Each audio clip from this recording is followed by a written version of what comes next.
जय प्रभु यीशु। आमीन hallelujah. Shechem में यहोशू का अंतिम आदेश 24 का पहला। फिर यहोशू ने इजराइल के सब गोत्रों को शकेम में इकट्ठा किया।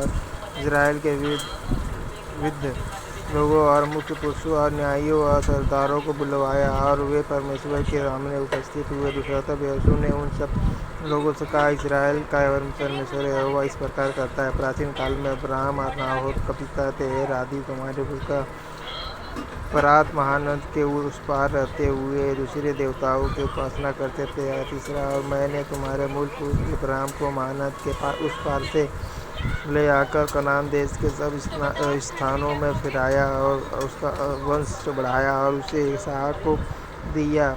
चौथा, फिर मैंने इसहाक को याकूब और एसाव दिया और एसाव को मैंने सेईर नामक पहाड़ी देश दिया कि वह उसका अधिकारी हो, परंतु याकूब बेटों पोतों समेत मिस्र को गया। पाँचवा, फिर मैंने मूसा और हारून को भेजकर उन सब कामों के द्वारा जो मैंने मिस्र में किए उस देश को मारा और उसके बाद तुमको निकाल लाया। छठा, और मैं तुम्हारे पुरखाओं को मिस्र में से निकाल लाया और तुम समुद्र के पास पहुँचे और मिस्रियों के रथ और सवारों को संग लेकर लाल समुद्र तक तुम्हारा पीछा किया। सातवां, और जब तुमने यहोवा की दुहाई दी तब उसने तुम्हारे और मिस्रियों के बीच में अंधियारा कर दिया और उन पर समुद्र को बहाकर उनको डुबा दिया। और जो कुछ मैंने मिस्र में किया उसे तुम लोगों ने अपनी आंखों से देखा। फिर तुम बहुत दिन तक जंगल में रहे। आठवां, तब मैं तुमको उन एमोरियों के देश में ले आया जो यरदन के उस पार बसे थे और वे तुमसे लड़े और मैंने तुम्हें तुम्हारे वश में कर दिया और तुम उनके देश के अधिकारी हो गए और मैंने तुमका तुम्हारे सामने से सत्यानाश कर डाला। नौवां, फिर मोआब के राजा सिप्पोर का पुत्र बालाक उठकर इस्राएल से लड़ा और तुम्हें शाप देने के लिए बोर के पुत्र बिलाम को बुलवा भेजा। 10वां, परंतु मैंने बिलाम की नहीं सुनी, वह तुमको आशीष ही आशीष देता गया, इस प्रकार मैंने तुमको उसके हाथ से बचाया। 11वां, तब तुम यरदन पार होकर यरीहो के पास आए और जब यरीहो के लोग और एमोरी, परिज्जी, कनानी, हित्ती, गिर्गाशी, हिब्बी और यबूसी तुमसे लड़े तब मैंने उन्हें तुम्हारे वश में कर दिया। 12वां, और मैंने तुम्हारे आगे बर्रों को भेजा और उन्होंने एमोरियों के दोनों राजाओं को तुम्हारे सामने से भगा दिया।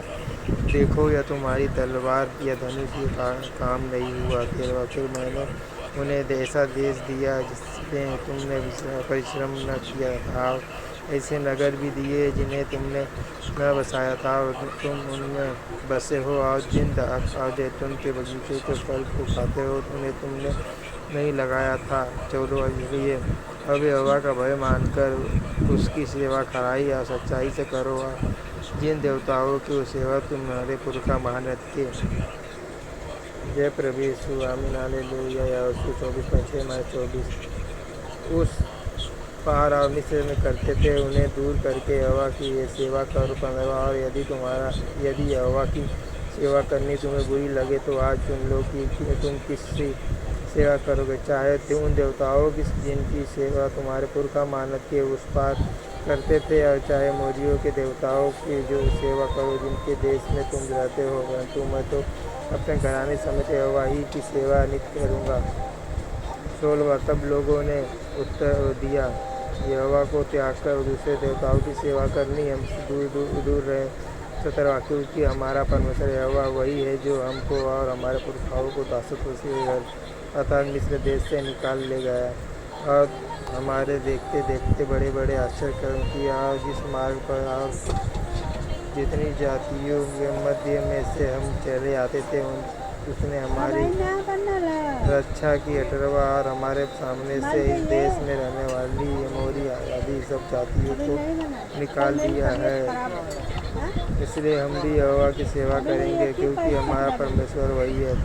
19वां, यहोशू ने लोगों से कहा, तुमसे यहोवा की सेवा नहीं हो सकती क्योंकि वह पवित्र परमेश्वर है, वह जलन रखने वाला ईश्वर है, वह तुम्हारे अपराध और पाप क्षमा न करेगा। 20वां, यदि तुम यहोवा को त्याग कर पराये देवताओं की सेवा करने लगोगे तो यद्यपि वह तुम्हारा भला करता आया है तो भी वह फिर कर तुम्हारी हानि करेगा और तुम्हारा अंत ही कर डालेगा। 21 लोगों ने यहोशू से कहा, नहीं, हम यहोवा ही की सेवा करेंगे। 22 यहोशू ने लोगों से कहा, तुम आप ही अपनी रक्षा हो कि तुमने यहोवा की सेवा करनी चुन ली है। उन्होंने कहा, हाँ, हम साक्षी हैं। 23 यहोशू ने कहा, अपने बीच में से पराये देवताओं को दूर करके अपना मन इस्राएल के परमेश्वर यहोवा की ओर लगाओ। 24 लोगों ने यहोशू से कहा, हम तो अपने परमेश्वर यहोवा ही की सेवा जय प्रभु यीशु आमीन हालेलुया। यहोशू 24:25 करेंगे और उसी की बात मानेंगे। 5 यहोशू ने उसी दिन उन लोगों से वाचा बंधाई और शकेम में उनके लिए विधि और नियम ठहराए।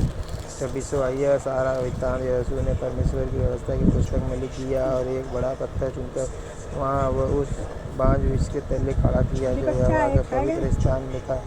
27 यहोशू ने सब लोगों से कहा, सुनो, यह पत्थर हम लोगों का साक्षी रहेगा, क्योंकि जितने वचन यहोवा ने हमसे कहे हैं उन्हें इसने सुना है, इसलिए यह तुम्हारा साक्षी रहेगा। ऐसा ना हो कि तुम अपने परमेश्वर से मुकर जाओ।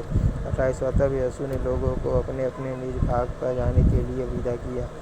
जय प्रभु यीशु आमीन hallelujah hallelujah hallelujah hallelujah hallelujah. जय प्रभु यीशु आमीन।